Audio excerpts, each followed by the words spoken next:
Apakah waktu terbaik untuk jual emas? Bagi penyimpan emas, tidak perlu fikir sangat pasal naik turun harga emas. Walaupun harga naik tinggi, emas itu kita tetap simpan sahaja. Kecuali jual dalam 3 keadaan ini.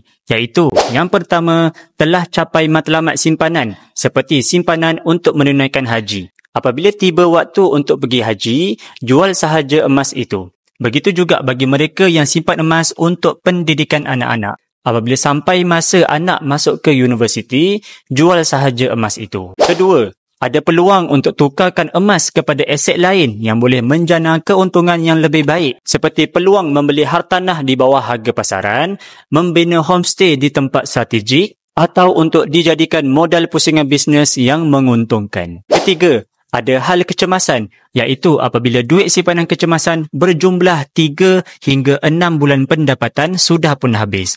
Lebih baik tuan-puan jual sahaja emas itu untuk digunakan pada saat kecemasan. Secara asasnya, tidak kisah berapa pun kadar kenaikan harga emas, 3 situasi ini adalah waktu yang terbaik untuk tuan-puan jual emas dalam simpanan untuk seorang penyimpan emas.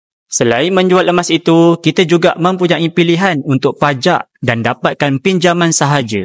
Syaratnya, mesti kenal pasti dulu sumber duit untuk membayar pinjaman tersebut dan tebus balik emas-emas itu. Jadi dah jelaskan bila waktu terbaik nak jual emas dan nak mula menabung emas dengan ilmu. Bagi tuan-puan yang nak mulakan simpanan emas hari ini, boleh rujuk pin video tutorial di profil. Saya akan bantu sebaiknya.